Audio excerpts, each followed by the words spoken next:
Hi, this is Dimitris Bronowski, the Curious Tanguero, and welcome to the first road trip tango quiz. Here's how it works.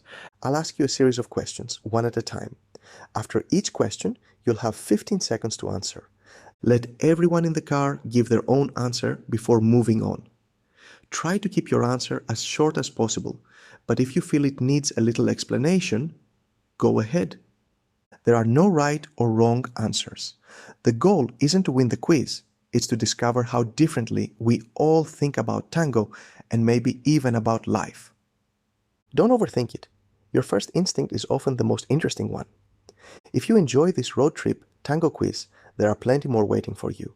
So be sure to save this for your next tango trip, and if you know other tango dancers who spend hours driving to milongas, festivals or marathons, share it with them too. They might enjoy the conversation just as much as you do. Ready? Let's begin. Which path creates the stronger dancer? Mastering the walk before learning figures, or learning both together? If nobody could tell the difference, would it matter whether a dance was improvised or choreographed? Does innovation honor tango or challenge it?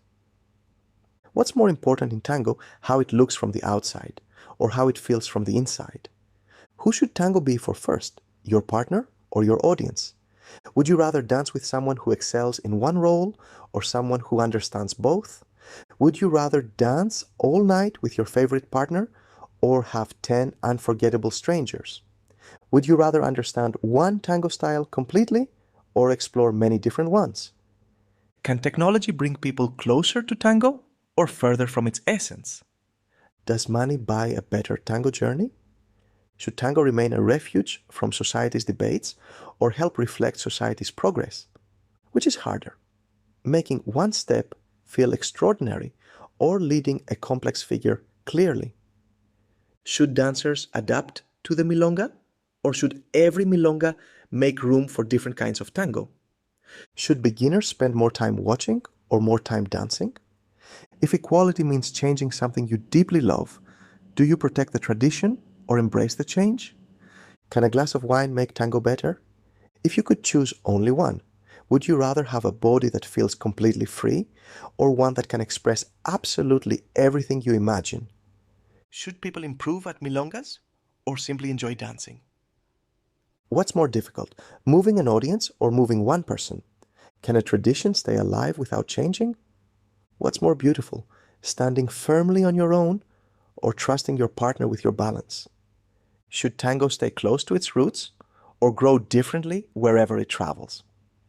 When a culture becomes global, just like tango did, who gets to decide what is authentic? Does limiting your movement make tango deeper or simply more limited? Question for leaders only. Would you rather dance with someone who follows perfectly or someone who inspires you with unexpected ideas that are clearly communicated? What's more dangerous for tango? Forgetting its traditions or refusing to evolve them? If you could choose only one, should a great community be judged by how it treats its regulars or its newcomers? When does feedback become intrusive? What's more important in tango, moving your partner or helping your partner move themselves? What's more important, musical familiarity or musical discovery? Would you rather dance in a room where anything is possible or where everyone shares the same understanding of tango? Should every milonga have tandas and cortinas, or should organizers be free to experiment? Would you rather dance with someone who knows every social rule of the milonga, or someone who always puts people first? If every couple on the floor danced exactly like you, would the milonga become better or worse? What's more important, moving naturally or moving efficiently?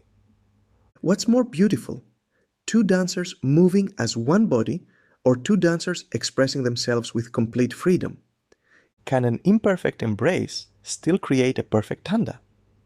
Can a performance reveal the soul of tango or only one side of it? What's the stronger sign of respect, dressing elegantly or dancing thoughtfully? What's more important at a milonga, how you look or how you dance? If a movement is completely safe and doesn't disturb anyone, should it be welcome? Would you rather learn tango in a way that's easy to start but gets harder to improve as you develop? or one that's harder at the beginning but becomes easier after? If the steps were forgotten tomorrow, would the embrace alone still be enough to make it tango? Should tango adapt to the body you have, or encourage you to develop a stronger one? Should a milonga feel more like a dance, or more like a social evening? Would you rather study with the world's best teachers online, or your favorite teacher in person every week? Would you rather solve one problem, or learn the principle that solves 100? Would you rather dance a whole tanda using only beautiful walks, or use every figure you know perfectly communicated? What's harder to teach, better technique or better musicality? Is the cabello one of tango's greatest inventions or an outdated social custom? Would you rather spend 12 months relearning everything or keep dancing comfortably with hidden limitations? What's more important, preserving spontaneity or reducing misunderstandings? If a technically better posture made tango feel less natural at first, would you still choose it?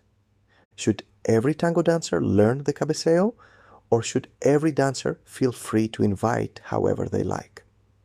When does helping a community become preventing it from growing on its own? If you were creating tango from scratch today, what would you call the two roles? What's more rewarding, building one deep connection or discovering many different ones? Would you rather risk being rejected face to face, or spend the evening wondering whether someone saw your cabeceo? Would you rather understand tango deeply or feel tango deeply? What's harder, knowing how to decorate or knowing when not to? Should every dancer earn their place on the floor, or should everyone feel equally included from the start? Should every tango tradition have to justify its existence to each new generation? Can two people truly create something together if only one person makes the decisions?